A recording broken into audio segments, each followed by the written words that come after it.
Right. Good evening.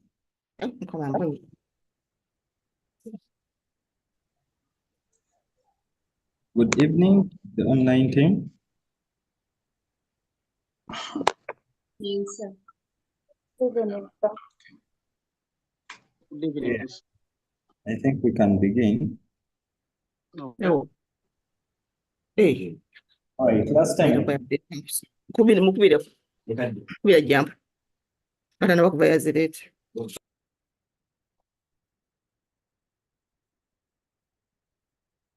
Last time we looked at accruals.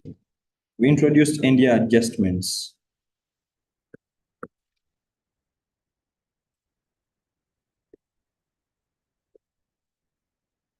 That's what we introduced last time. And we started off the journey with accruals and prepayments.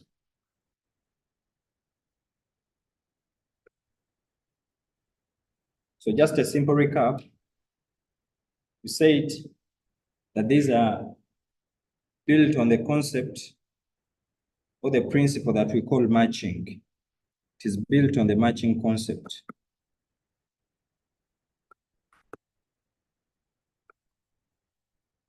And this concept literally simply tries to say that revenues must be recorded alongside the expenses that were incurred to earn those revenues in the same accounting period. So it is built on matching. We are trying to match the expense with the revenue. That is what we were trying to look at last time. And we said that we have revenue and then we have expenses. The revenues that we have earned must be matched with the expenses that we have incurred. So it is only those expenses that relate to the revenue that was earned in the period that should be only offset from the period. And we said that with such we come up with accruals, for example. An accrual can be relating to either an income or an expense. So if an accrual relates to an expense, it means that that expense is accrued expense,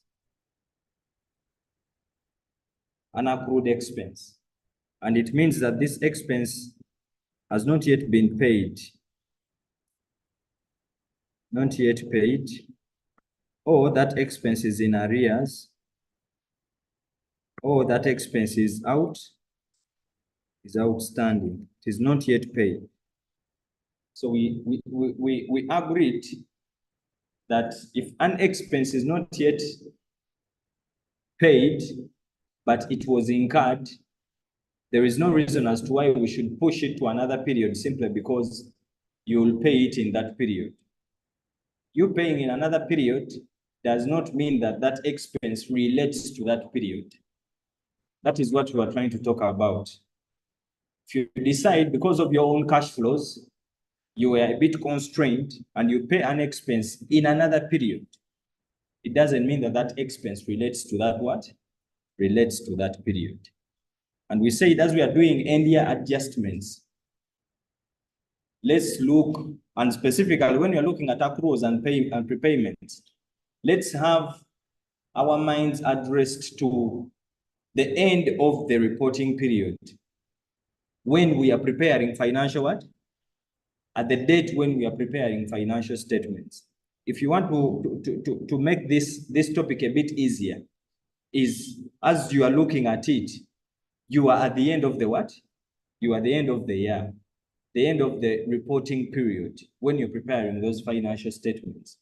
So we say at the point when you're preparing financial statements, you find out that there are some expenses you haven't paid, but those expenses were incurred in the reporting period for which you're preparing financial statements. Those expenses should be recognized in that what? In that period.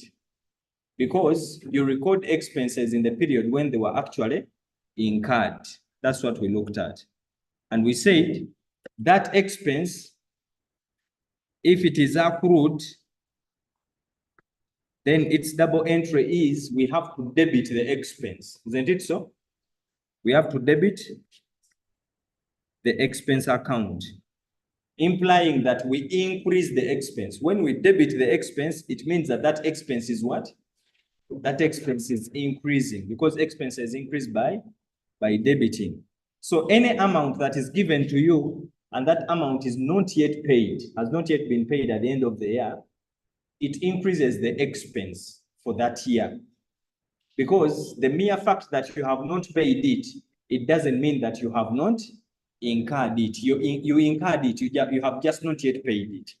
So you debit the expense and you credit the accrued what? The accrued expense. And we say this accrued expense is a liability current in nature. That is what we said. I'm just doing a simple recap. Out of whatever we said last time, this is what you should stick on. These are the little pointers that you should go with. The same way you make a credit purchase. When you make a credit purchase, what do? You debit purchases and you credit what? Trade payables, isn't it so? Debit purchases, credit trade payables. But now if I can ask you a question, what if that purchase is actually going to be paid for in another period? Should we say that that is a purchase for another period? Can we say that it is a purchase for another period simply because you're going to pay it in another period? No. It is the same logic that we include here.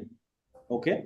The expense has been, the salary was supposed to be paid in this period, but you have not paid it. Are we together? But you must or you ought to pay it. So it was incurred. So if it was incurred, it means that record it in that what? Record it in that period. That is it. That's why we are debiting the expense and crediting the accrued what? The accrued expense account.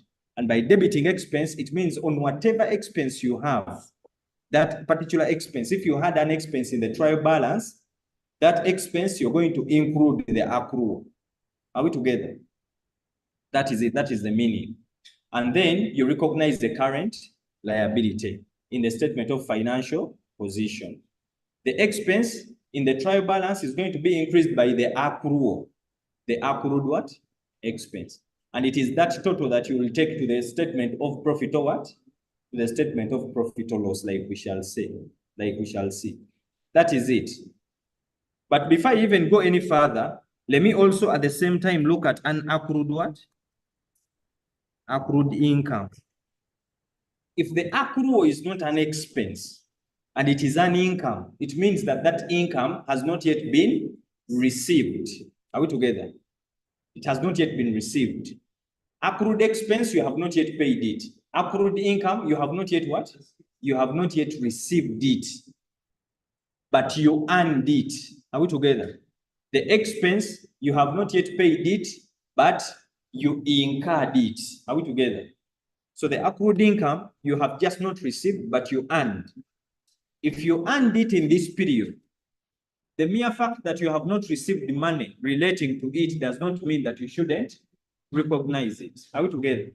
So we go ahead and we recognize that income in the period when it was actually earned. Are we together?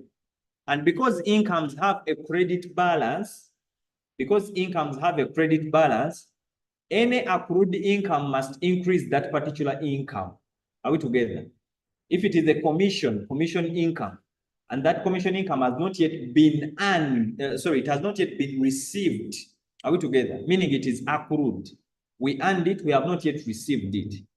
What it means, onto the commission income that you already have in your trial balance, you're going to add that accrued income. Are we together?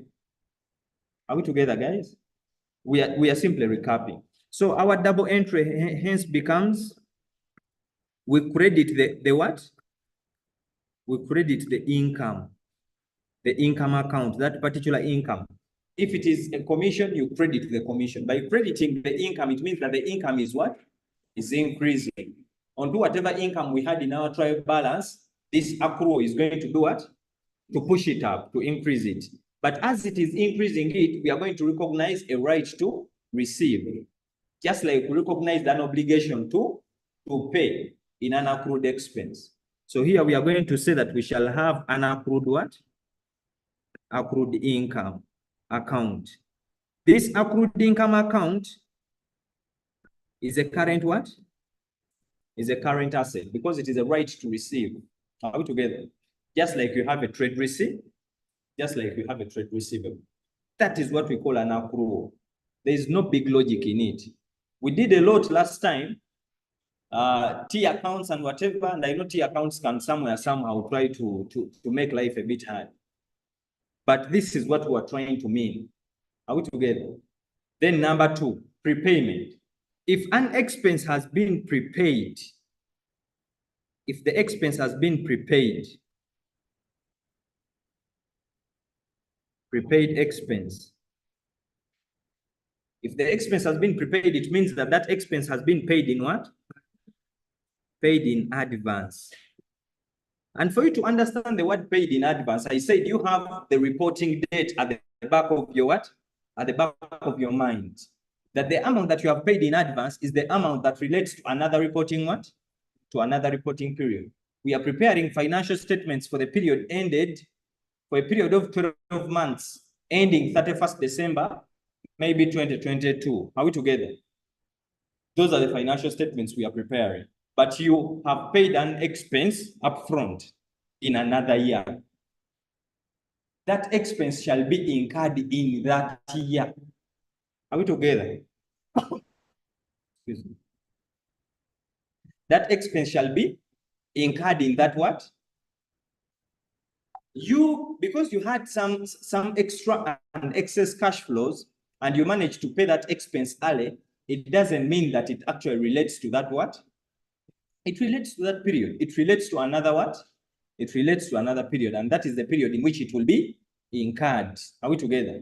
So that amount that was paid in advance should be deducted from the expense we are going to recognize in this what? In this period. Are we together?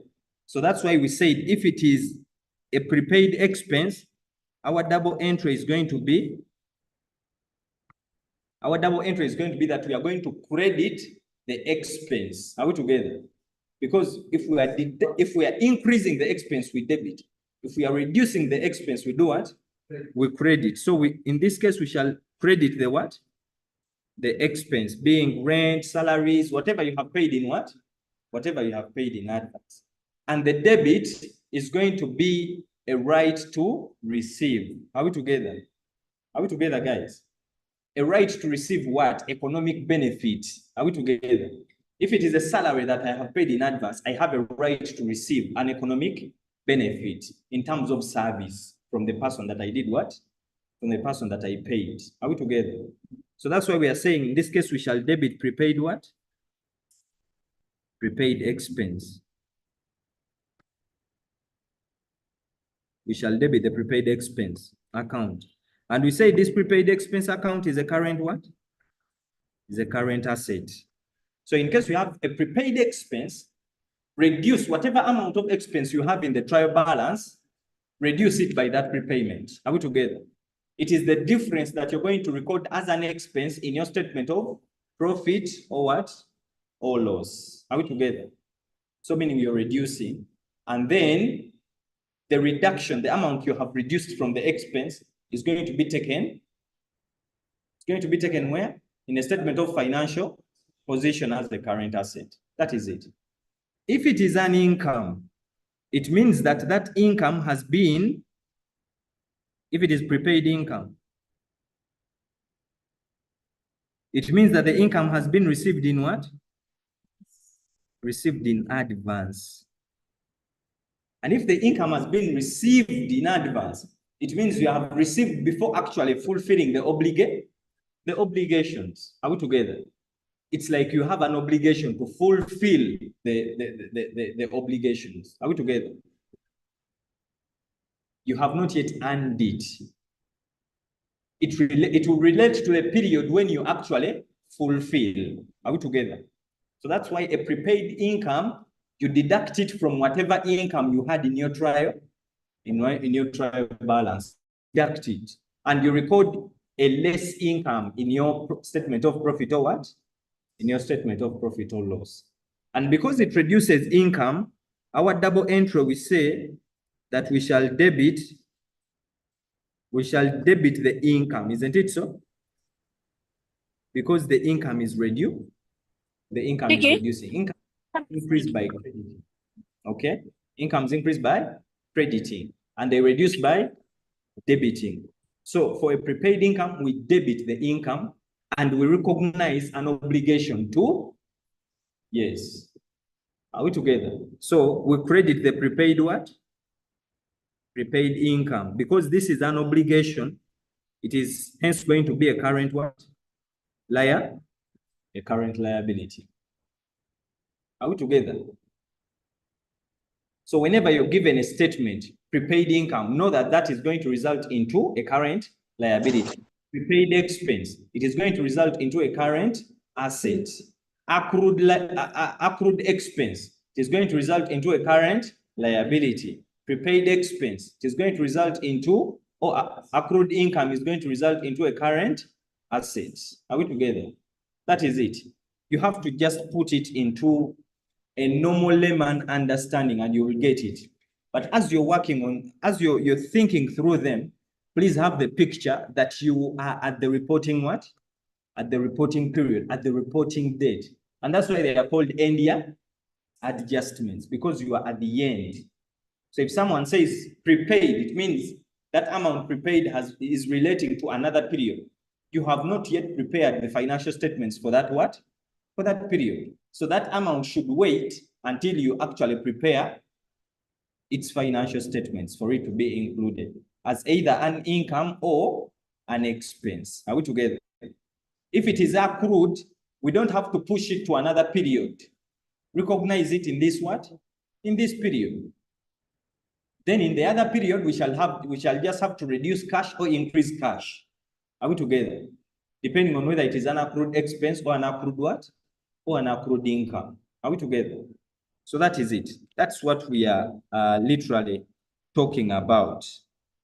Good evening, members. Am I the only one who cannot hear anything? I think so. From Agnes. So meaning, yes, you're the only one.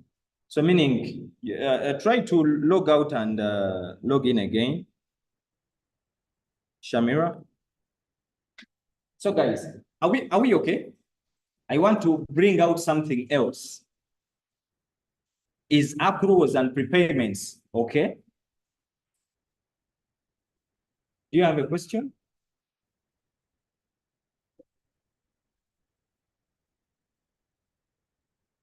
Oh, we had a question.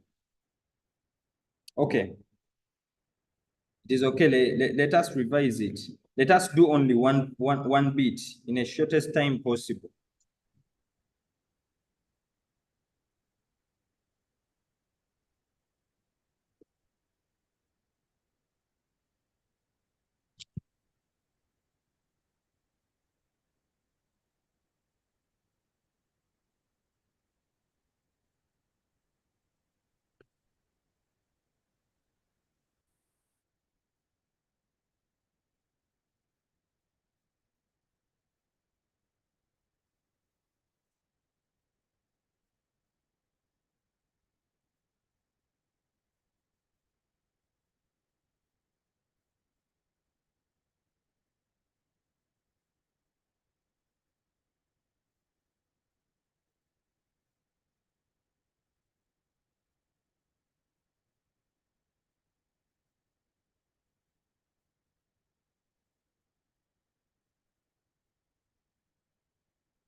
Okay.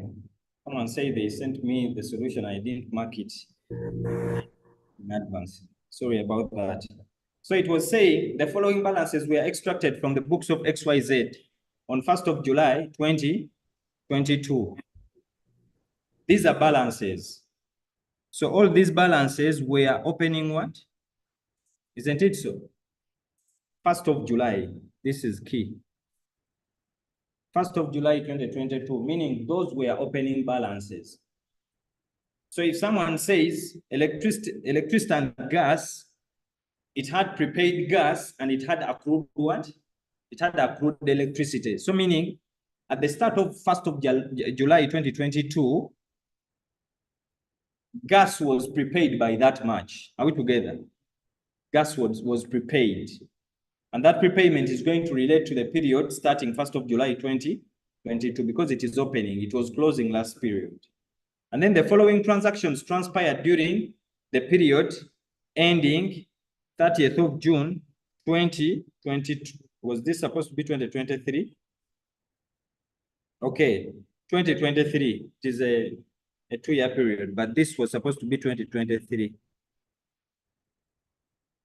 So change this to 2023. But either way, it is not going to change anything. It's 2023. 1st July 2023. Oh, no, I think it is correct. It is a financial, it is. Yeah, it was from 2020 to July to June 2023.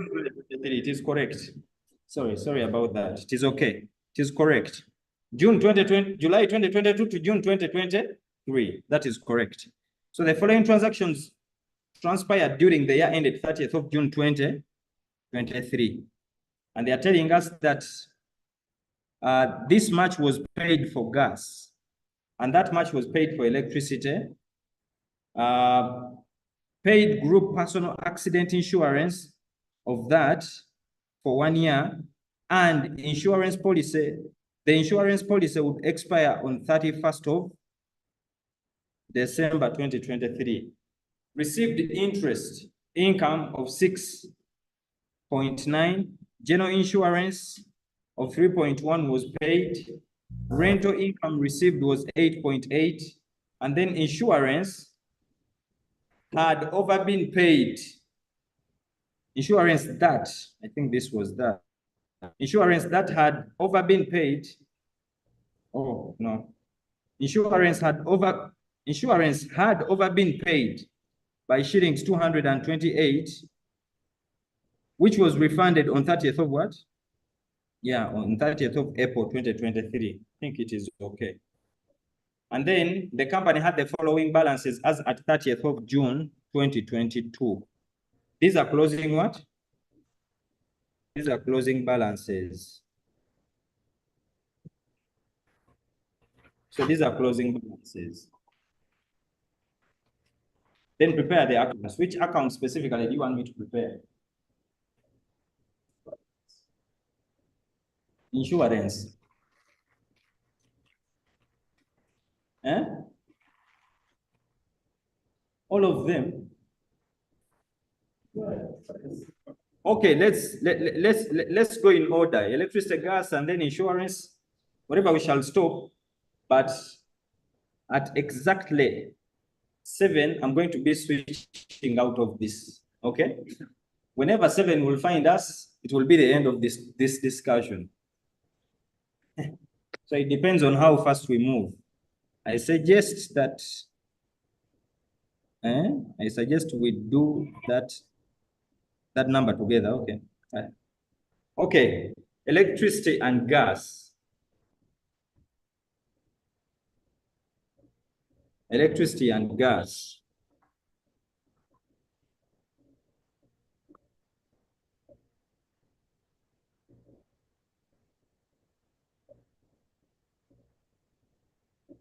Electricity and gas.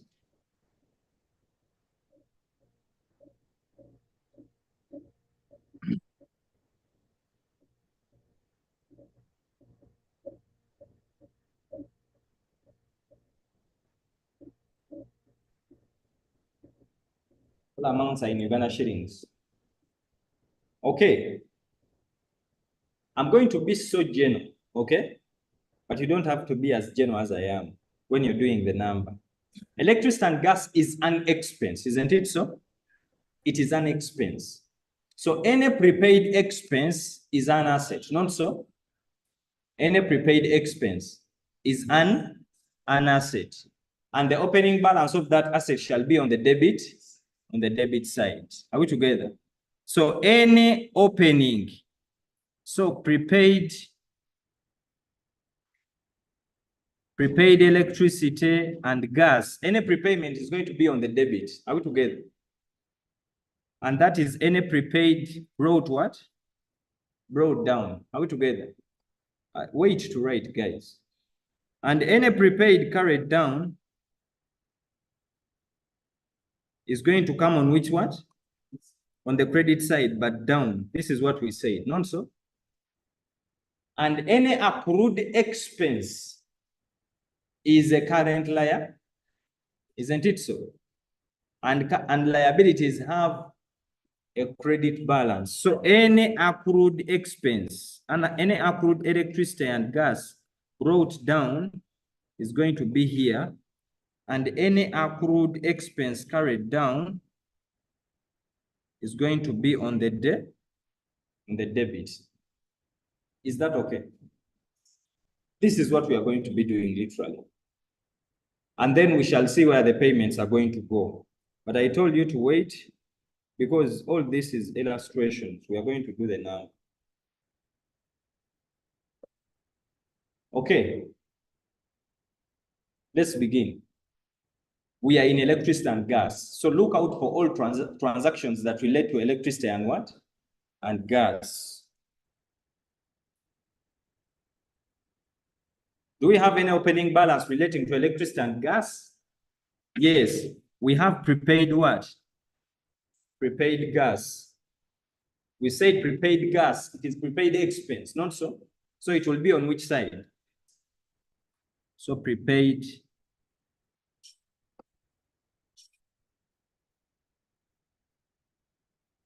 I don't even have to write it. I just have to say balance brought what? Balance brought down of how much? 368. Let me not write it because by now you know what that means. Isn't it so? And then we also have accrued what? Accrued electricity. They are all in one account, okay? Electricity and what? And gas. And accrued electricity is accrued expense, not so? Which side? On the credit. So we shall have balance brought down of how much? Of 749,000.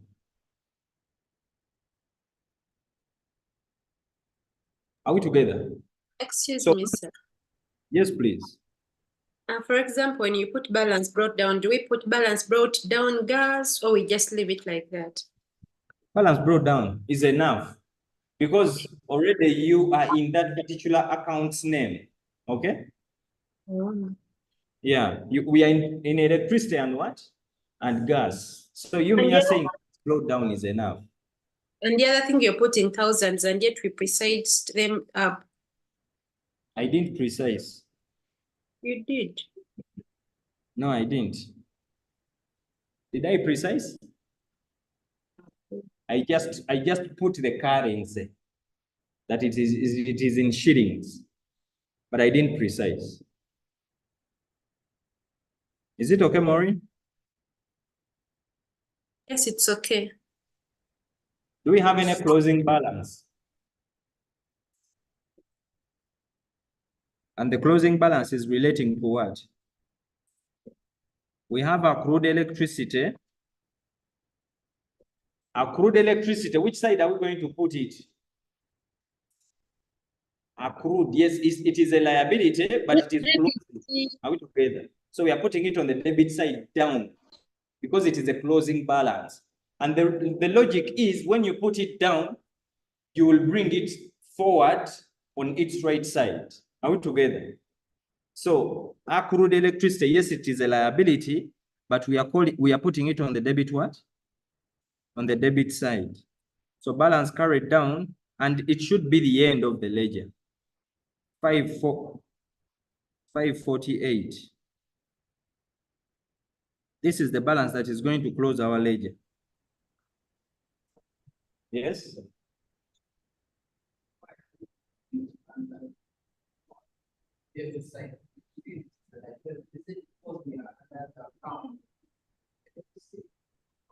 No, we are putting it on the debit side because its normal balance has to be on the credit. Are we together? When you put it here, it means that its opening balance is going to come here. Are we together? If you put it on the credit, then its opening balance will be on the debit, and liabilities cannot have an opening balance on the debit. Are we together? An opening balance is a normal balance. Are we together? Is a normal what? Is a normal balance. So normally, under normal circumstances, liabilities have a credit balance. And that's why the opening balance was on the credit. Isn't it so? The opening was on the credit. So meaning any closing has to be on the debit, so that subsequently the opening comes on the what? On the credit side. We have many questions. Sorry?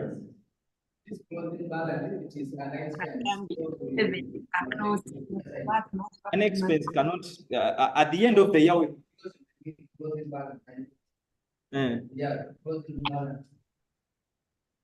okay, guys, at the end of the year, the only balances that you can have at the close of the year are either assets, liabilities, or components of equity.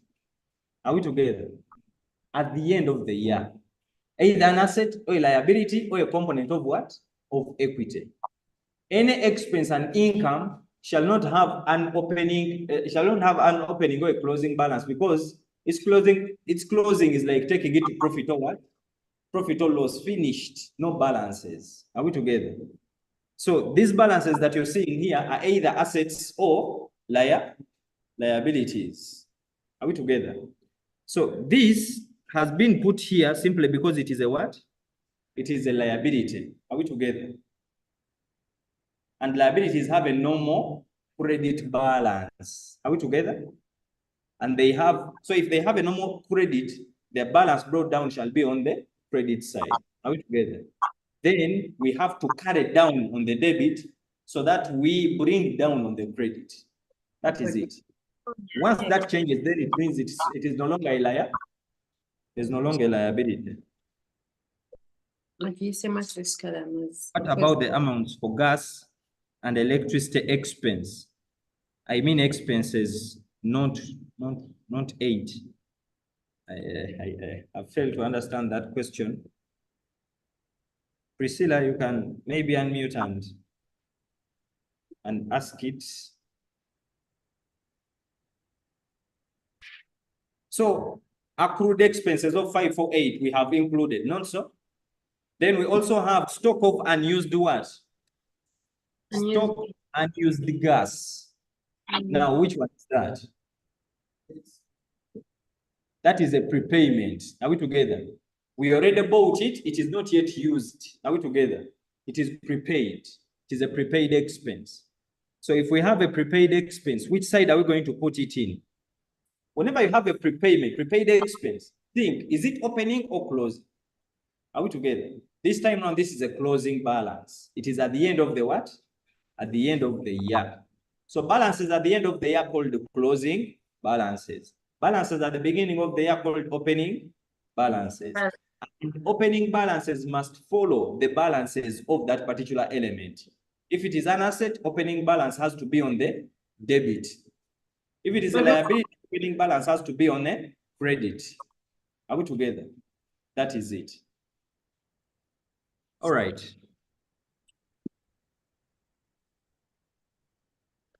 So we are going to put it on the credit side.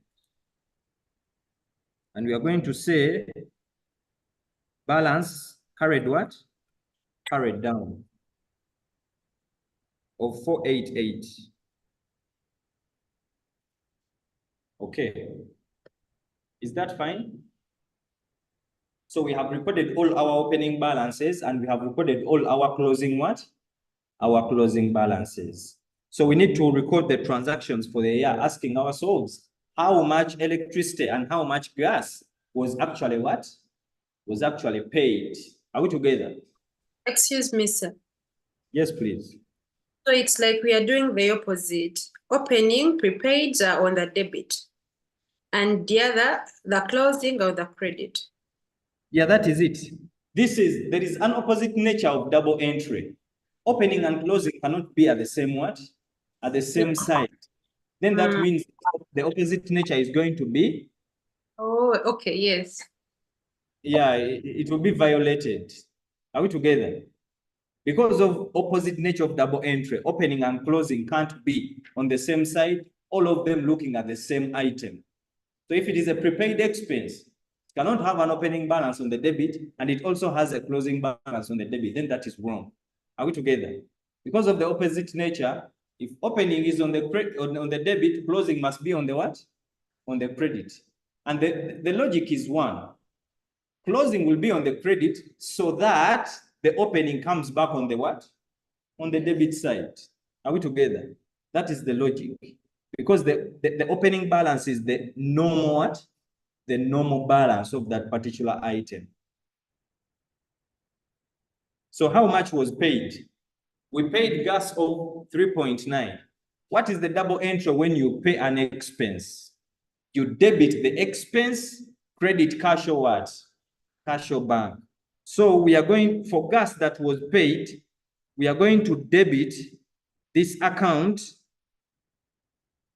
We are going to debit this account with 3.9, isn't it so? 399. So we are going to debit it with 399. 3.99. Are we together? And this is in relation to, we are going to say, we are cross-referencing it with bank, not so? Because the double entry is debit expense, credit what? Debit electricity and gas, credit bank. Are we together? So by debiting, I got that question from one of you. I think I should actually make it more clear. If the double entry is debit electricity and gas with 399 and credit bank with 399.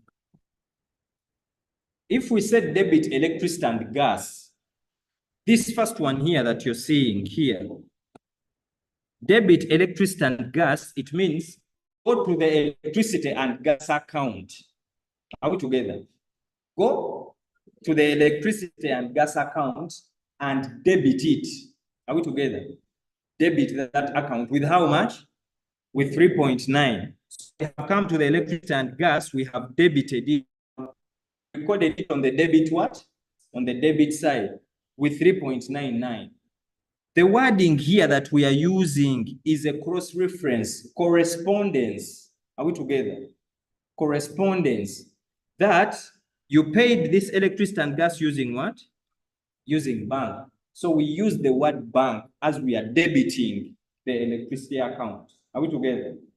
And we shall use the word electricity and gas as we are crediting the bank account. Are we together? That is correspondence. Okay? By writing here, bank of 3.99, it doesn't mean that I have debited bank. Are we together? By doing it here, it doesn't mean that I have debited bank, but it simply means that I have debited electricity and gas with bank. Are we together? Using bank as the cross what? The cross reference. So when it comes to end of year adjustments, I don't need to draw the bank account. No, if it is not asked, you may not. Okay. You may not. Just keep yourself in just one account. What if I use cash They didn't mention a bank, and they just said paid the gas. Okay. It's okay, you can use, I normally like using the word cash book. Because if you use cash book, it means that everything is catered for, okay? But some questions, they can tell you all transactions happened in the what? In the bank or whatever. But if it is silent, whatever you use, it is okay. It is demonstrating understandability. It won't change anything. So everything is done. I think we also have electricity, not so? Electricity of 5.2. So meaning we shall have another bank of 5 point what? 5.2. And that bank relates to electricity. Electricity. This is gas. And this is specifically electricity. But just for understandability.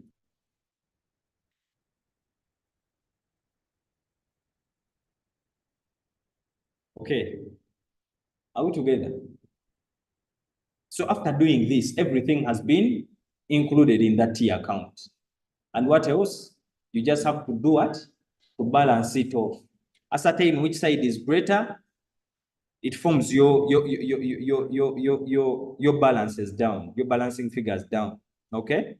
Then after you deduct to get the balancing figure. What if I separate the gas and the electricity account? But the question combined them. The question combined them. So you may need to actually combine them. Electricity and gas what? Account. Unless the question has not combined them, then you can draw them separately. So which side is greater and how much? Let's be fast. With how much? It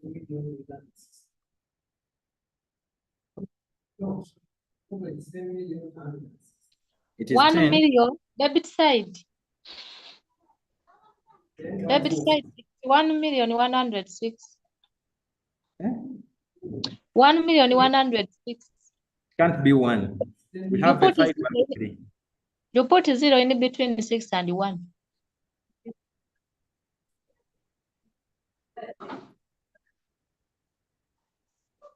Yeah, I think that is it. That is correct. And then our balance becomes?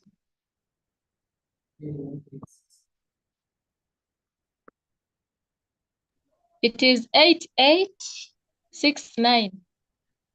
Yeah. And this one is going to profit or what? It means that that is the expense that we shall deduct from our revenue. Are we together? That is the expense that actually related to the period. Are we together? Are we together, guys? Okay. I'm doing one more. Our time is done, but wanted so much. They wanted us to do insurance. Let's do insurance and close this chapter. I want to go to bad debts. Yes?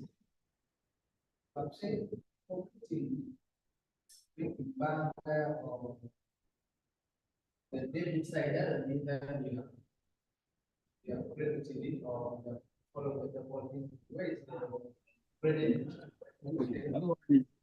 The credit entry is going to go to the bank account, to the cash book. Are we together? It will go to the cash. That's where the credit shall be. Because it is debit, electricity and gas, credit, cash book. So the credit shall be in the cash book, on the credit side. Are we together? Okay. I have a question before you proceed, please.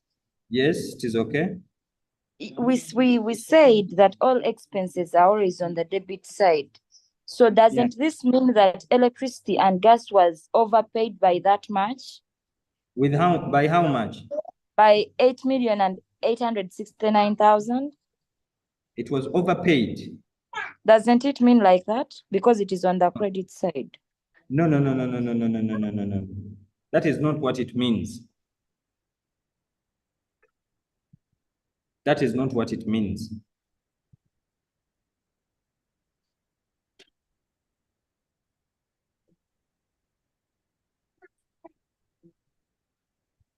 Yes?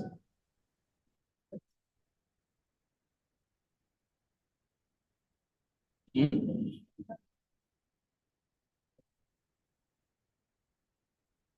Yeah. Of course, it will be brought down on the debit. Okay, guys, by crediting profit or loss here, we are actually crediting electricity with 8869. Are we together? And we are debiting profit or what? We are debiting profit or loss.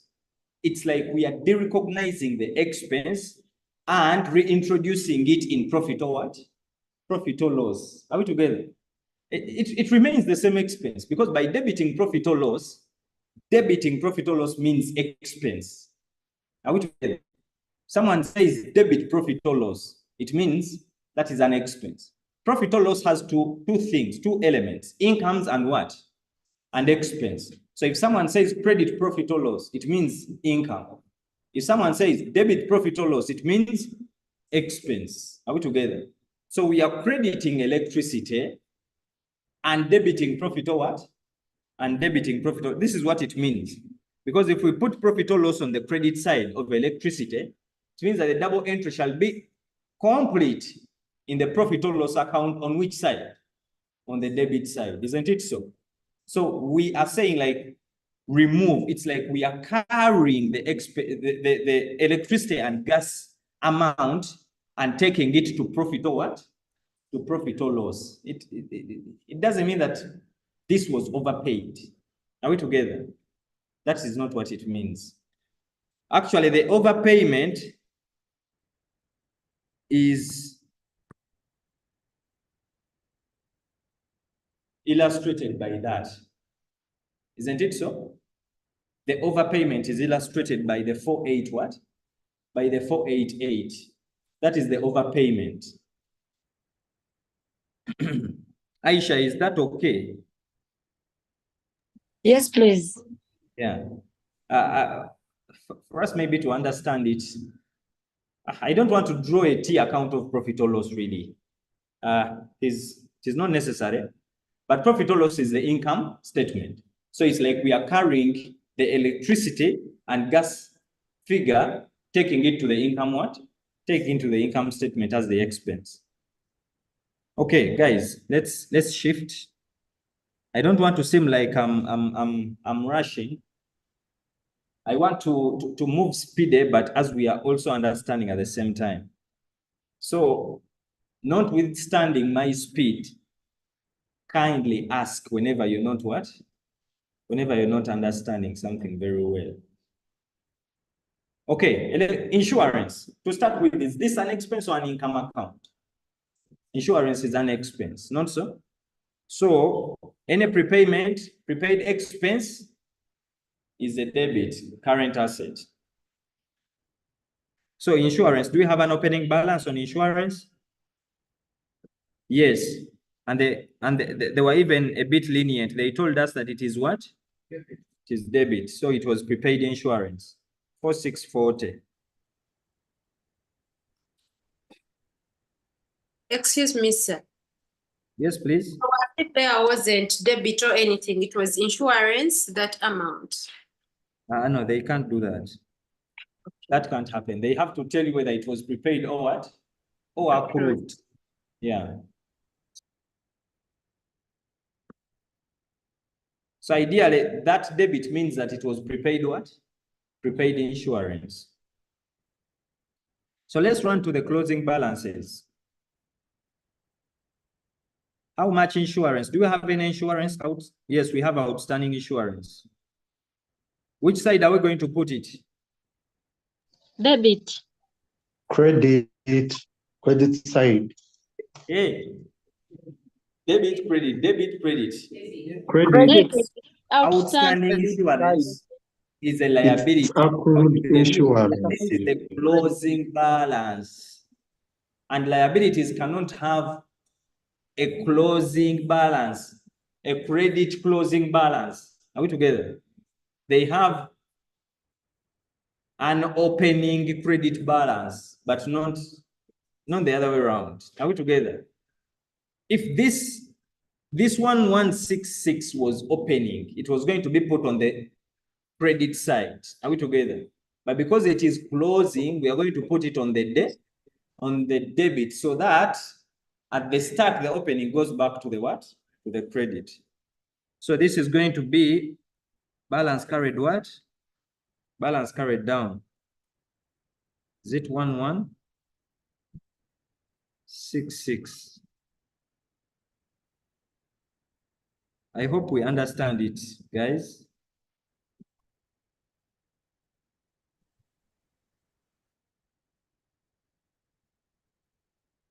And anything to do with closing balance, guys, it is the last item on the ledger. Very last item. Are we together? Last item.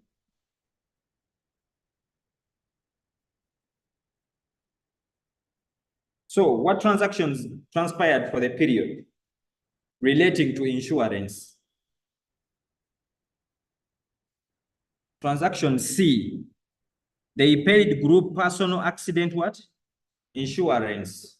Okay. They paid group personal accident insurance of 4,856,000 for one what? For 1 year. Are we together?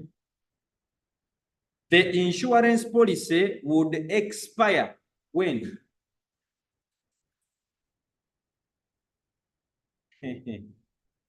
When is our end year? Our end It year is is June. 2023. Are we together? But this amount of money relates to what period?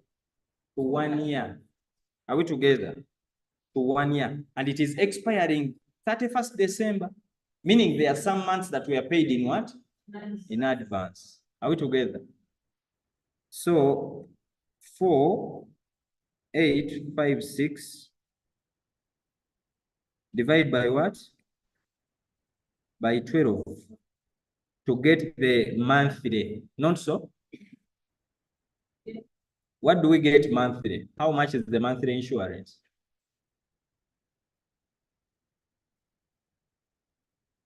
That monthly insurance, we are going to multiply by what? By 6. It means that those 6 months were paid in what? In advance. It was prepaid insurance. Are we together? Do we understand?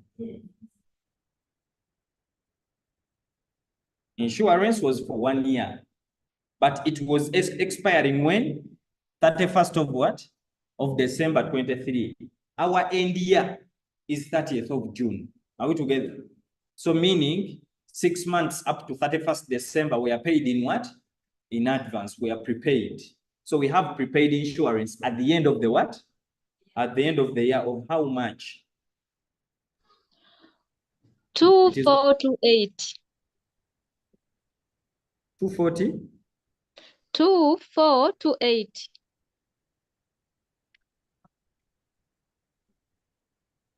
$2428. Yes. Okay. So this amount here is prepaid what? Insurance. Are we together? Prepaid. When is it prepaid? It is prepaid at the close of the what? Of the year, isn't it so? So meaning onto the balances, there is this balance that they didn't give us.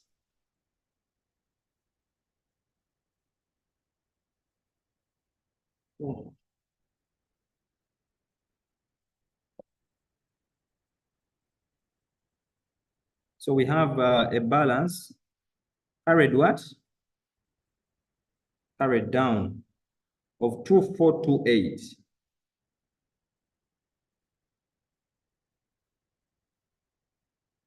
Do we all understand where it is coming from? Eh? Excuse me, mister. Yes, please. I thought they paid that amount. I have for during the period and I have for at the closing. Yes, how much did they pay? The amount they paid is how much? Maybe I should have started there. How much did they pay? They That's paid that very amount. 4,856, not so? They paid 4,856. And what happens when they pay? They debit insurance and credit cash or bank. So meaning on the debit, we shall have 4,851 what? 56. Okay? The payment that they made. And we are saying bank, isn't it? To start with, that is what they did. They made a payment. And when they make a payment, debit the expense, credit cash. Are we together? So we have put the expense there. But out of that expense, 6 months were paid in what? 6 months were paid in advance. When does the advance begin? When does the advance begin? Those last 6 months. First The advance July begins 2022. first what? First From July. July. Baby. Okay?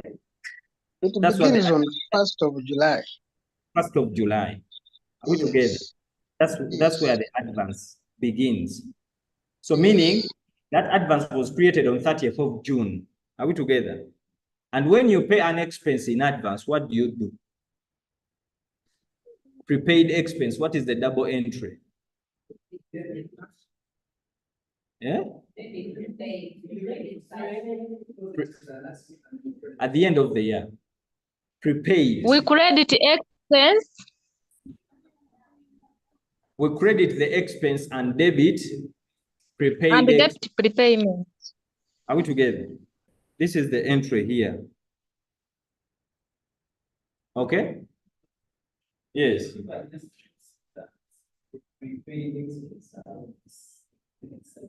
Which one? On the debit side?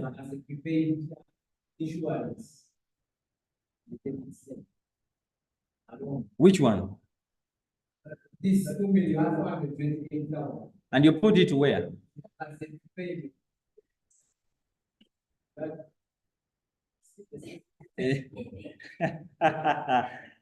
I didn't even understand the question to start with.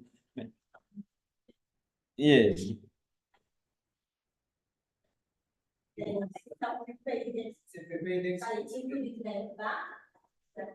Okay, what did we say prepaid expense does to the expense account? Does it increase it or reduce it? It reduces the expense. So can you reduce the expense by debiting the expense? No. Eh? So me what I've done, Yes. I just debited 2,428, then I didn't credit anything. You debited 2,428. Yeah, I didn't credit because if I debited 485 and I credited 2, which still you get the same. You get the same, but it is not faithful representation. It is like you're telling us that you actually paid 2,428, which is wrong.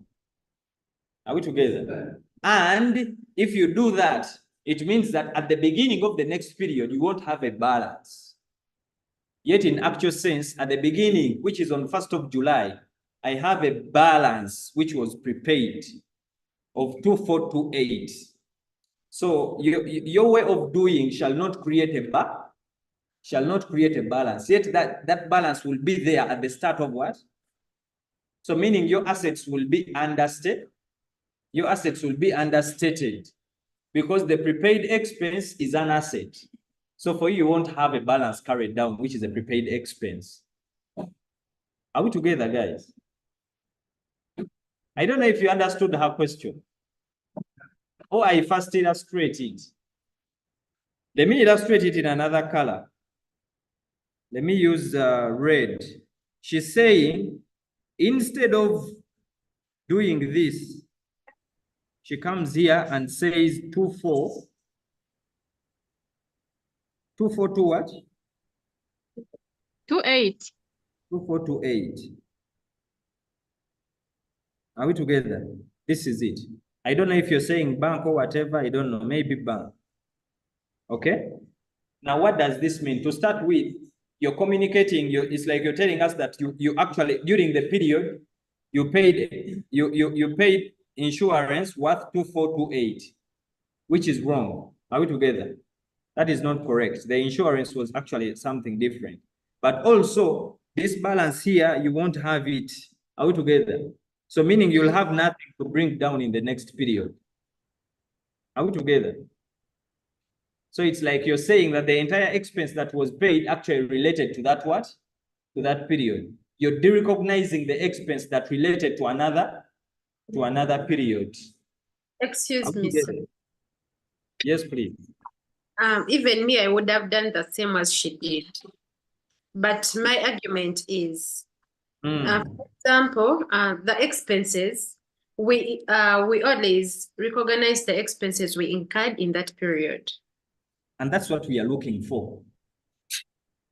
So, but I mean, for example, the expenses, okay, yeah, even the next year is the same that we incurred the expenses of the following year in this period. Right? We incurred the expenses of the following year. No, we paid the expenses of the following year in this period. Yes. So we paid 2428 was for the next year, but we paid it in this period. Are we together? Yeah. We're together.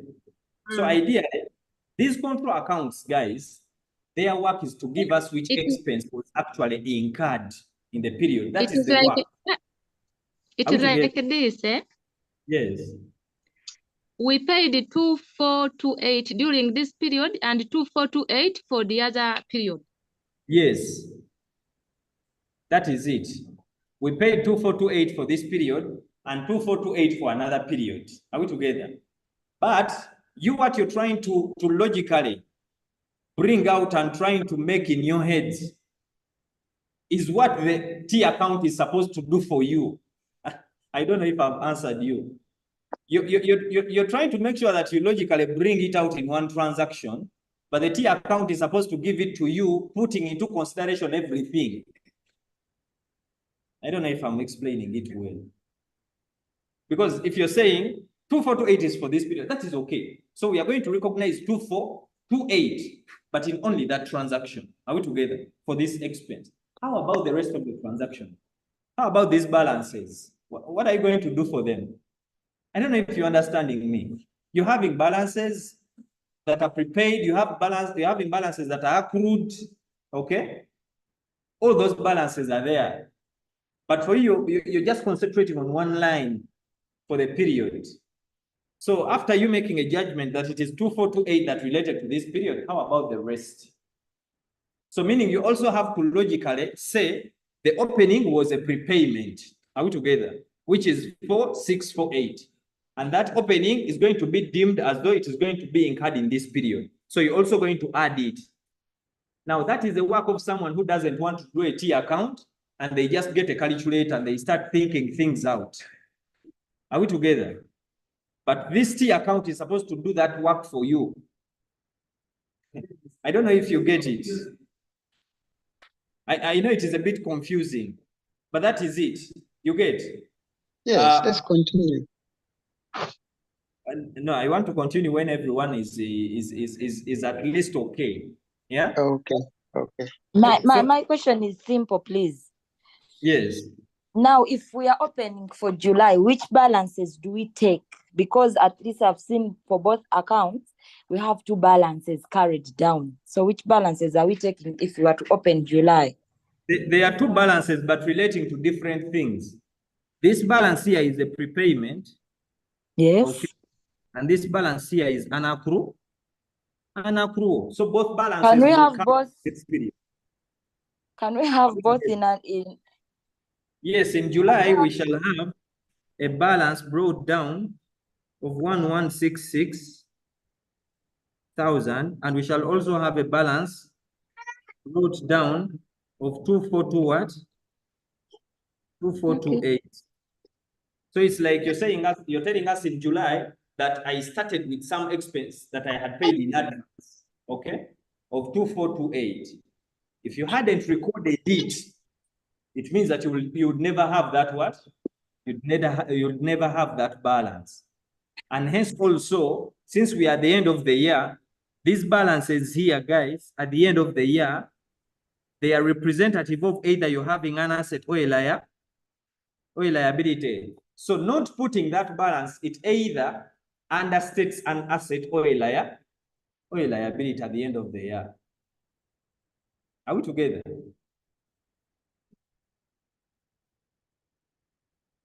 I know they can mean to be a bit confusing, but follow the guidance that we looked at last time.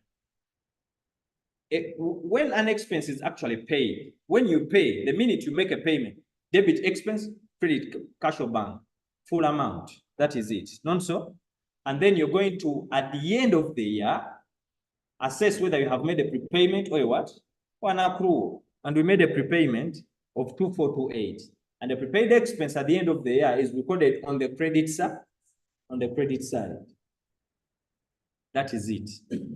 This account had a lot of stuff in it. And no wonder people wanted me to do it. It is okay. Do we have anything else relating to insurance? Yes, general insurance. General insurance was paid 3118. Still, that is bank. Okay.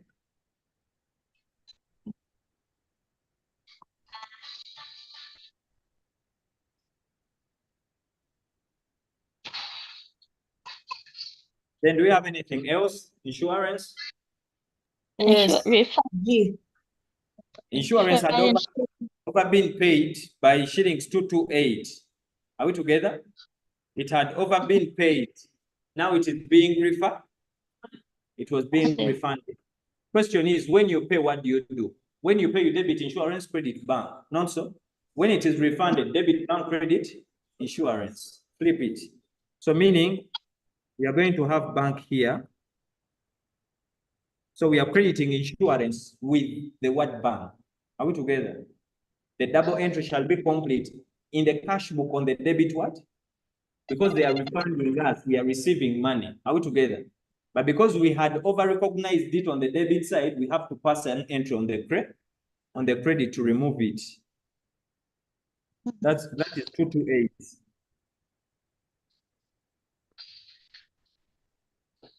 So this is a refund. Is that okay? Now, this is where you can actually practically see how these accounts can be of help.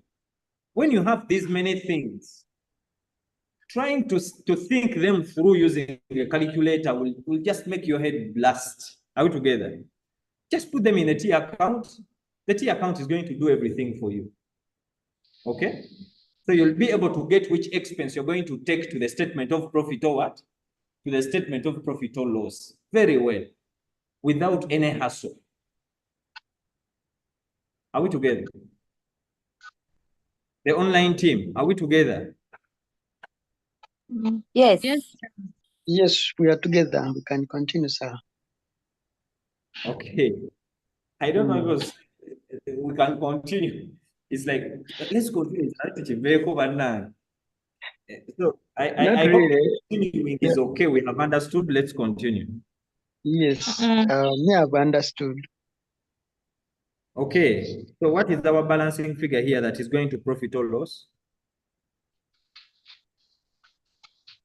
You will do it.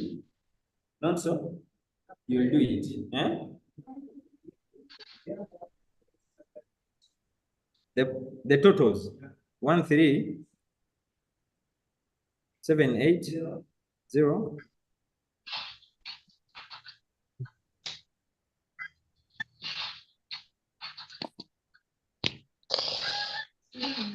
Then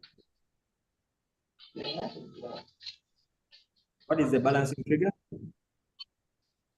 It is what?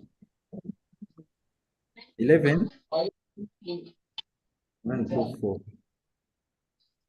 So from now, from here, you understand this. When you're controlling such accounts, your balancing figure for profit or loss has to be on the credit, so that the double entry goes to the debit of profit or loss. That is it.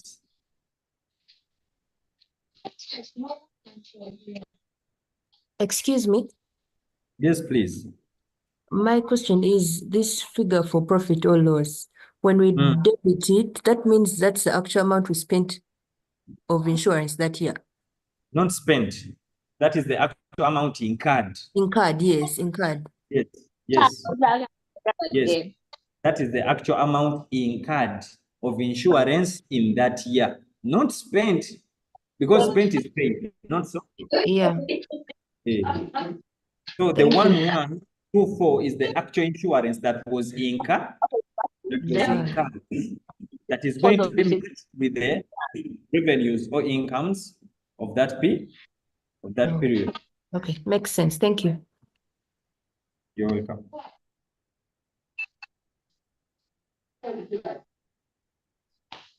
Are we okay, guys? Now, these things need practice. They need practice.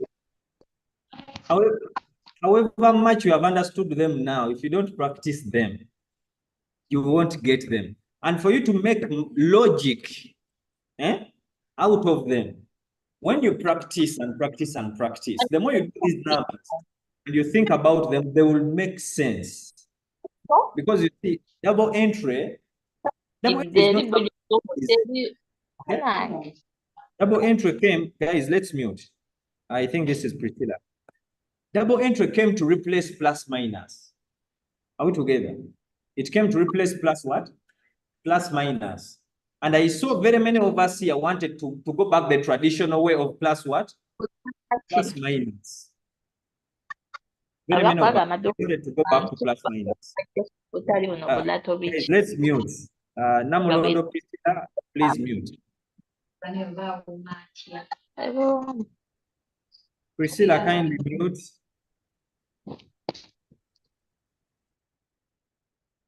So, guys, we are saying double entry came to solve the problem of the traditional plus and what? Plus and minus. So instead of plus, you will either pass a debit or a credit depending on the element. Are we together? Or instead of a minus, you will either debit or credit depending on the element. So if I want to reduce an asset, I would rather credit it instead of minusing on a calculator. Are we together? That is double entry. That's what it came to help us with. Debit, credit, debit, credit. And that debit, credit, a debit can mean a minus in one account and it can mean a plus in another. Are we together? A credit can mean a minus in one account and it can mean a plus in another. A credit can mean a plus in incomes and liabilities and capital. Are we together? But a credit means a minus in assets, expenses, and maybe drawings or whatever. Are we together? Sorry, no, did I say assets? A credit, yeah, that is correct. It's okay. So if you think about it that way, this entire thing is going to make much more sense. Much more sense. In your free time, go and get a calculator. Pick one account, and try to use the plus minus method. But as you're using plus minus method, you have to make sure that you understood matching very what? Very well. Whatever relates to another period, don't include. Whatever relates to that period, that's what you're going to add. I'm sure you'll learn to the same 11.1 to what? The same 11.1 to 4. So guys, very important here, you need to practice. Practice must be part of whatever we are doing. And it should be instant. We shouldn't wait to practice at a certain point in time. We should start practicing now. Accounting is such a subject that one leads to another.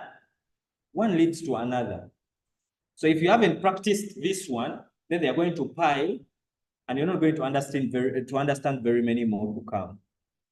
So let's try to practice these things. Okay, I think let's stop here. We have, wow, time runs. I want to go directly to receivables, okay? To receivables. Today has been a public holiday, except to a few, but today has been a public holiday. I don't expect a lot of people dozing, yawning, because people have eaten, people have slept. But I said except to a few. I know a few have worked. And sorry for them, maybe they may need a break. Do they? Or we should just continue, because It's like we're just starting, by the way. Whatever we have been doing is for our last class. But I don't take it for granted. It helps a lot. I don't take it for granted. Should we continue? I want to unleash receivables.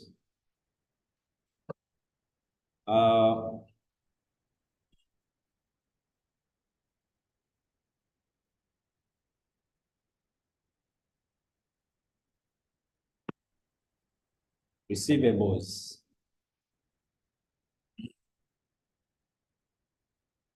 And bad debts. Now, guys,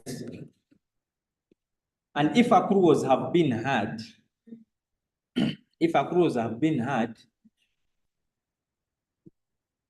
then some break of 10 minutes. Okay, let's have a break of 10 minutes. Let's come back and this time around, I'm going to be so keen on the reporting time. At 7:42 exactly, we are going to be starting.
That is mute. Anti nga bagamba kindly mute.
Ayina kugamba ani mute kubanga yabagamba ani mute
This is because on paper version, which is already decided, it's some people will put more than this. So a lot of people like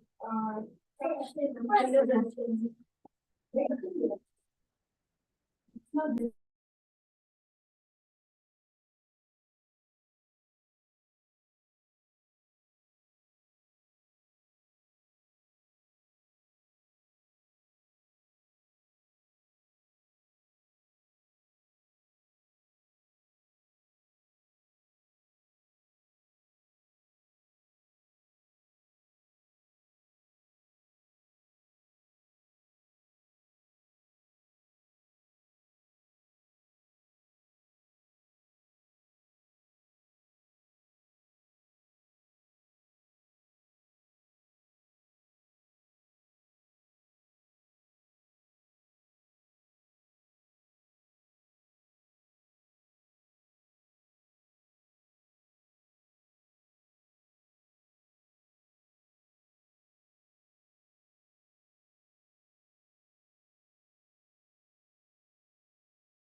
All right, I think we should resume. So we are looking at receivables.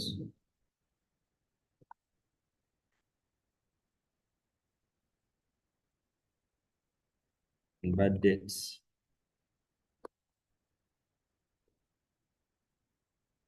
Now this is another some bit of a technical area of matching.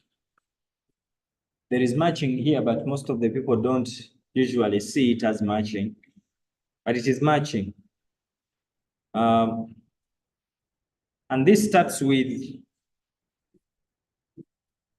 when do we get receivables? When do we get receivables? Or when do we recognize receivables? When we make a credit what?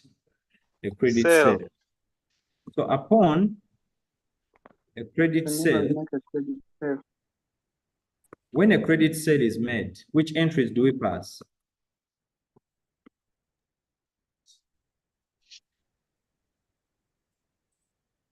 We Debit debit receivables and credit sales. and credit the sales. Now, the minute this animal called a human being comes in, or be it a company run by human beings called receivables come into the business, we expect behaviors that we very much know, not so? Whenever we have receivables, you expect that the day you decide to deal on credit, you're going to give people on credit when you're sitting, and you'll demand when you're standing, and sometimes even when you're running, isn't it so? So there is a risk of non-what? Of non-payment. That is it. Receivables. So we expect two things when we are having receivables. Either that they are going to what? To pay, or they will not what? Or they will not pay. Those are two things. Do we have anything in between there? We expect that they will pay, or they will not what? Or they will not pay. So if a receivable pays you your money, then everything is what? Everything is okay, no problem. They have paid this, they have paid us. So after paying us, we have to derecognize the receipt. To derecognize the receivable by crediting that particular receivable, because they have paid you. Are we together? That is it. But now the problem comes here. When the receivable doesn't what? Doesn't pay. Now, when the receivable doesn't pay, it means that the entity is at a what? At a loss, isn't it so? You are at a loss if this particular receivable doesn't pay. And this loss is an expense. That if this person does not pay, then we have a problem. We have a loss. We have an expense. And remember, the receivable came as a result of, as a sale, not so? The receivable came as a result of a sale, and sales are incomes, not so? And what does matching say? Incomes earned and expenses incurred to earn those incomes must all be reported at this in the same what? So our question is, when should we record this?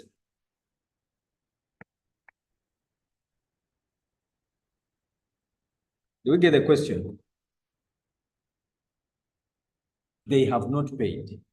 So if they have not paid, we have a loss, we have an expense. When should that particular loss or expense be recognized? Are we together? Hey, did I say received? Recorded, eh? Yeah, still it is the same. Recognized. When are we going to recognize this particular receivable? Because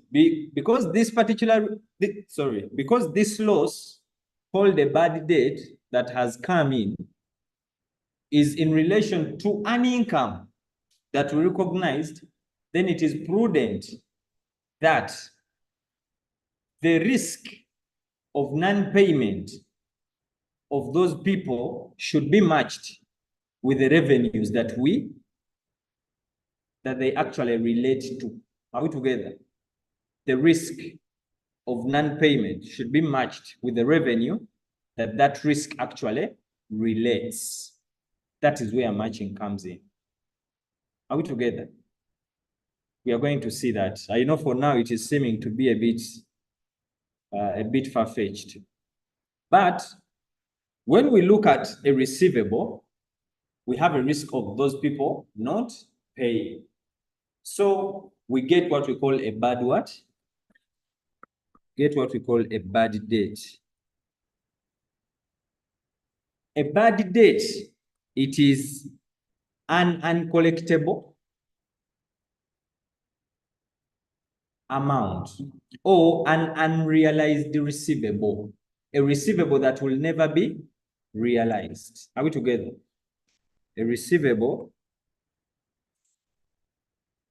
that will never be realized,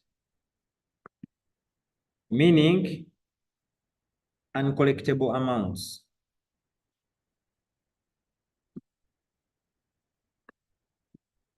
Uncollectible amounts. This is what we call a bad debt. And if we expect a receivable not to be realized, or we expect not to collect money from a certain receivable, then what should we do? Under prudence or prudently, what should we do? Should we still remain with that particular receivable in our books of accounts? Because in your books of accounts, when you say that you have a receivable, it's like you're saying that you're expecting money, isn't it so? But now you have realized that someone is not going to what? To pay you. You will not recognize, sorry, you will not fetch that money. Should you remain with that receivable in your books? You shouldn't remain with that receivable in your what? In your books. So such bad debts should be written off. Are we together? Irrecoverable bad debts. Because at that point, that is an irrecoverable bad what? Irrecoverable bad debt. So irrecoverable bad debts should be written off.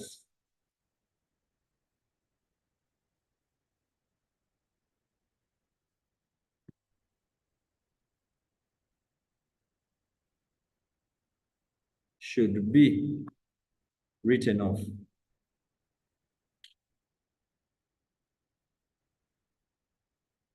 From the receivables balances.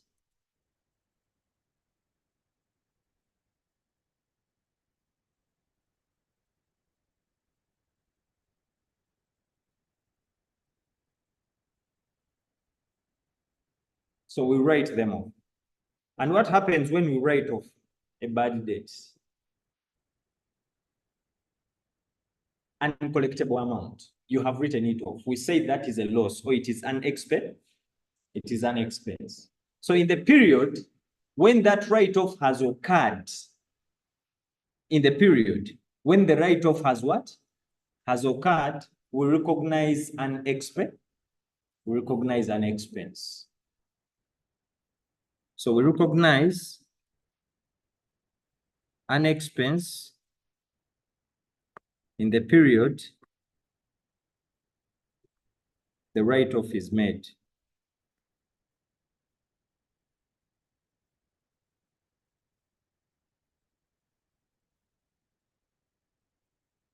And that expense is what we call a bad what?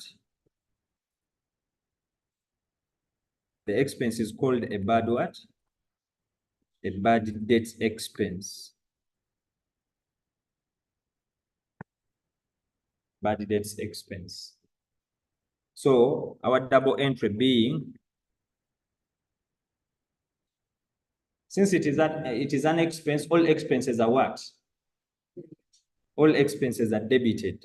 So we are going to debit our bad what? We're going to debit our bad debts account. And then what are we going to credit? We are going to credit trade what? Receivables. We are going to credit trade receivables. By crediting trade receivables, it means that we are reducing our receivables what? Our receivables account. Are we together? Are we together, guys? So far, how many things have we talked about that affect receivables in terms of increasing and reducing? On whatever we knew, we are going to add a bad debt written off. Are we together? We are adding onto the list that we already know, assuming we still know, we still remember that list. We are adding onto it. Isn't it so? I don't want to ask what that list is and what entails that list, because I know it's going to be trouble. But we talked about very many things that affect receivables. We said returns, when they return, not so, that affects them. When we give them a discount allowed, that affects them, it reduces them. When they pay, that also reduces. Isn't it so? Now we are also adding bad debts written what? Bad debts written off. Are we together? So when a bad debt has been written off, it means that our receivables figure is going what? Is going down. And when receivables go down, it means that an asset is going down. Hence we do what? We credit. And because expenses come as a result of a reduction in assets, that's why we are recognizing the what? We are recognizing the expense. Are we together? We had a receivable of a certain figure. We have written it off.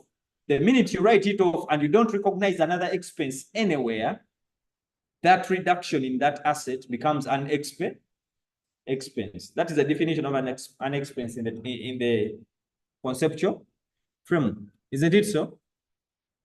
An expense results as a result of a reduction in an asset or an increase in a liability that leads to an overall reduction in what? In equity. That leads to an overall reduction in equity other than distributions to the owners of equity. That is an expense. Are we together? So that's why when we reduce these receivables, we recognize an expense or a loss called a bad what? A bad debt. So guys, if you ever meet a transaction and that transaction says that on this date, XYZ Limited decided to write off a debt amounting to Uganda shillings 5 million, then your journal entries are going to be,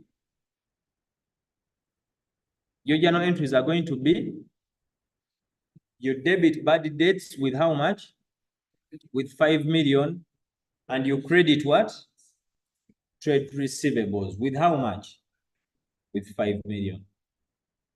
That is the journal entry. In case of a write-off, when you write off and when you write off a trade receivable.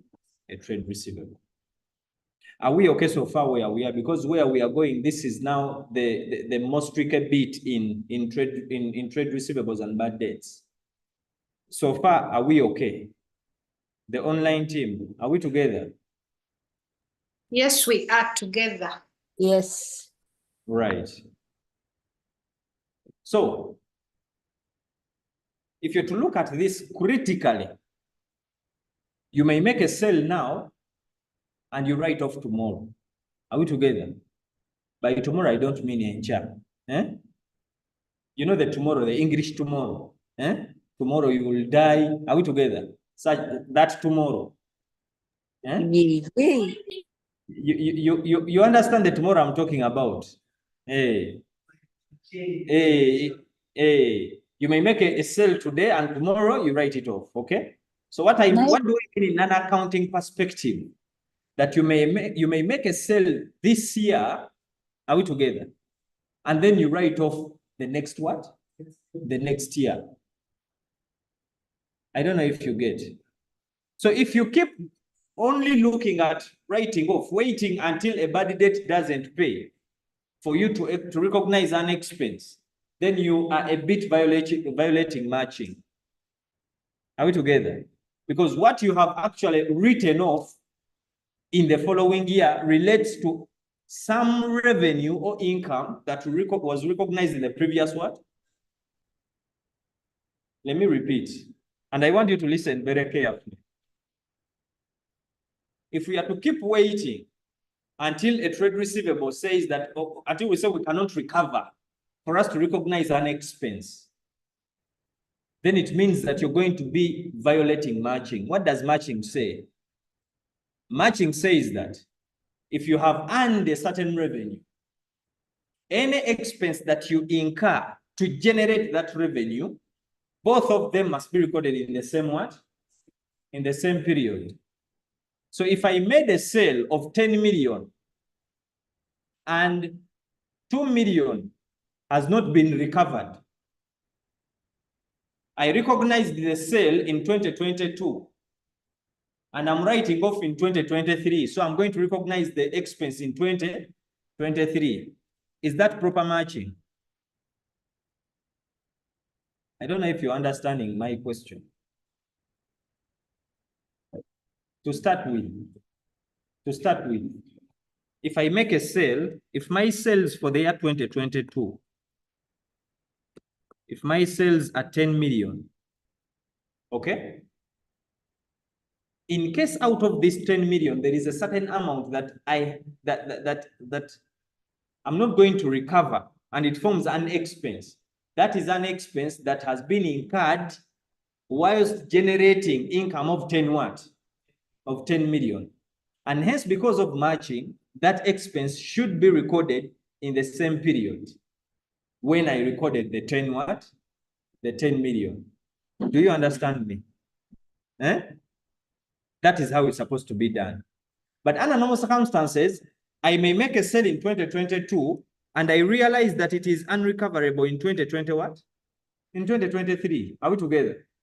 And hence I'm going to write off when? In 2023. Are we together? So when I write off, that is an expense. And that expense is going to be recognized in 2023 of bad debts. I don't know if you're seeing some matching violated. Is matching violated or not? Matching is a bit violated, isn't it? Because I'm writing off here, so I will have bad debts as an expense of 2 what? So meaning this 2 million is going to deduct revenues of 2023. Yet in actual sense, if matching was taken into place, this 2 million would have deducted revenues of 2020 what? Of 2022, because they have been incurred as a result of revenues that were earned in 2020 what? In 2022. That is matching. Are we together? I'm not saying that if you write off a bad debt, take it to the period. No, recognize it in that period. But to reduce that, to make sure that we have matching, we do what we call allowances and provisions for bad what? For bad debts. Are we together? We do what we call allowances. These allowances, the thinking is we don't have to wait. Are we together? You don't have to wait until it hits you that you're not going to recover and you recognize an expense. You generate and create an allowance for not receiving that money. And please listen to me carefully. Create an allowance of not receiving that money in the period when the sale is made. Are we together? You create that allowance. So that allowance is taken, if there is an increase in that allowance, if that allowance has been created, it reduces your revenue for that period. Are we together? You're fostering matching. Are we together? You're creating some bit of an allowance or a provision that this particular, out of the sales that I've made of 10 million, I expect this percentage not to what? Not to turn up, not to pay. That percentage that I expect not to pay, I treat it as doubtful. Are we together? So there are these doubtful debts, okay? Of a percentage of about 5 what? 5%. Are we together? So that 5%, what am I going to do? I am going to create an allowance for it.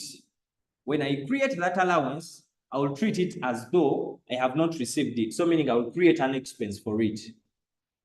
And hence, that expense will be matched with the revenue that was earned in that period to create it.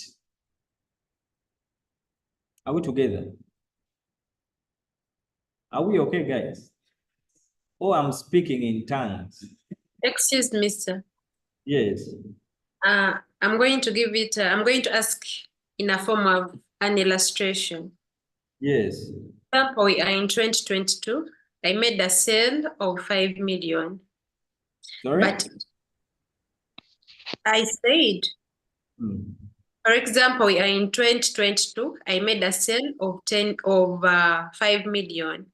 Say 10, because the 10 is already Okay, there. 10. Okay, 10 million. Then it comes to 2023, and I discover that person is not. It is a bad date.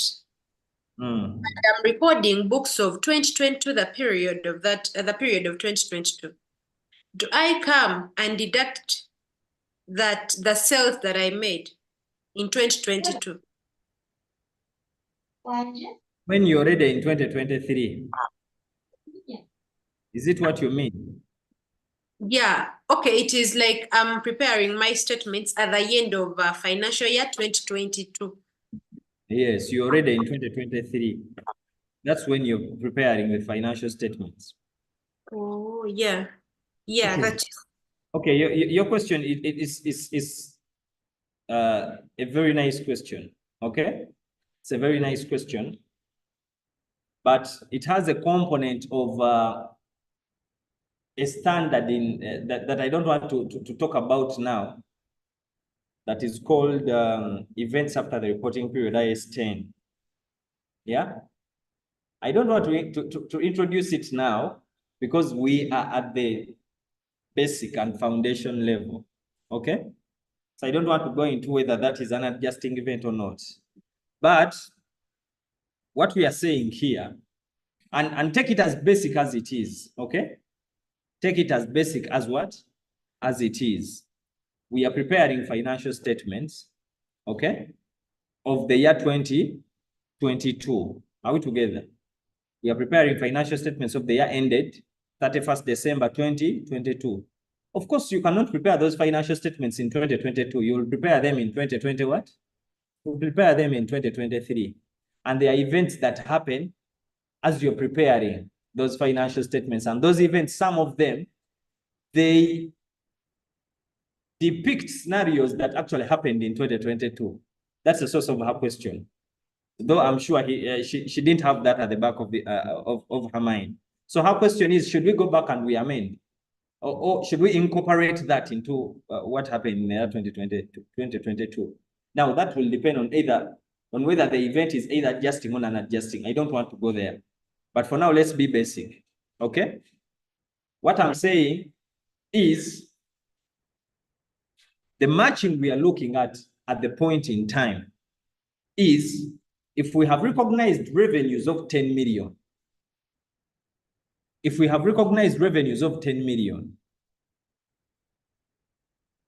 we are not going to wait until it is unrecoverable. Are we together? For us to recognize an expense. That is one way of doing it because we have formulas. So we have different ways. So you can say that for me, I'm not going to create provisions. Are we together? I will wait when it is unrecoverable. I write it off as an expense, irrespective of the period. But in such a case, you are a bit of violating matching. So for you to have matching in play, you are going to create allowances for doubtful what? For doubtful debts. Are we together? And that is prudence. So to be prudent enough, because you have been in this business for quite some time, you can make assumptions, you can make projections. Are we together? Out of what I have been through over the years, I know that this percentage of debtors may not what? May not pay. Or they normally don't pay within the year. So you have to create an allowance for that. Okay? So creating that allowance increases the expense. So it is like you're going to recognize that expense in that same what? In that same period. Are we together? You're going to create that expense in the same period because of the allowance. And then going forward, you will assess whether the allowance is increasing or it is what? Or it is reducing. Are we together? You will assess whether the allowance is increasing or it is what? Or it is reducing. And that will either give you an expense or an income, depending on whether the allowance is increasing or the allowance is what? Or the allowance is reducing. But the entire intention of whatever we are doing here is to make sure that there is matching, that the revenues that we have earned should be matched with the expense of failure to do what? Of failure to pay. Are we together? Because indeed there is that risk of failure to what? Of failure to pay. So we create what we call an allowance of doubtful what? An allowance of doubtful debts. So that's where we come up with the concept of allowance for what? Allowance for doubtful what?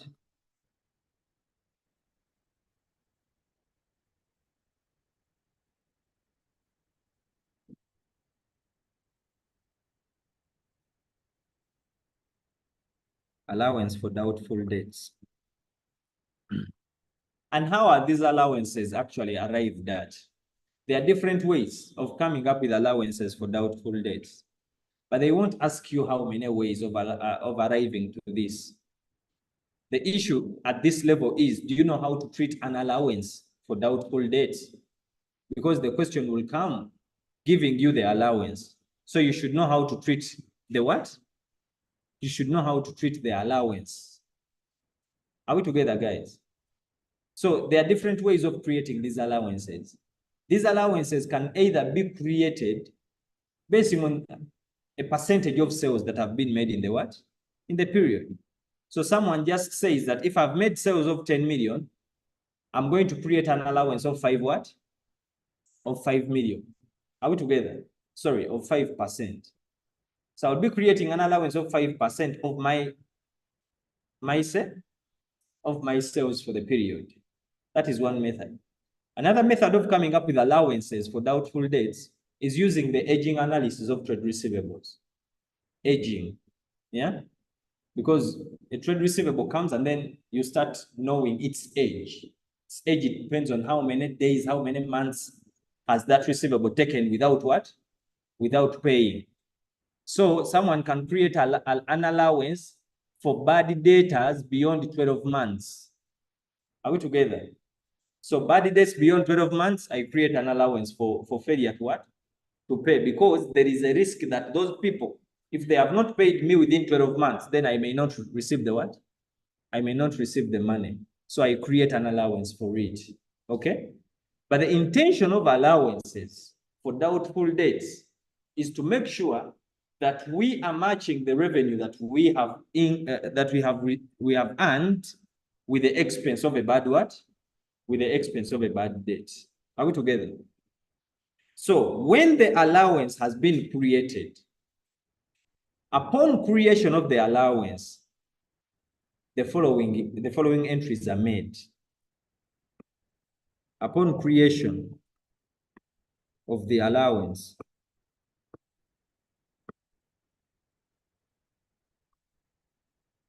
you will find some books calling it a provision.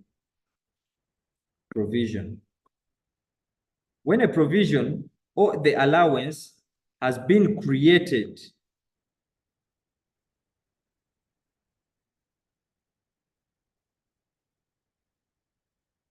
when you're creating it for the first time, you're creating an allowance, then you're going to recognize an expense. Are we together?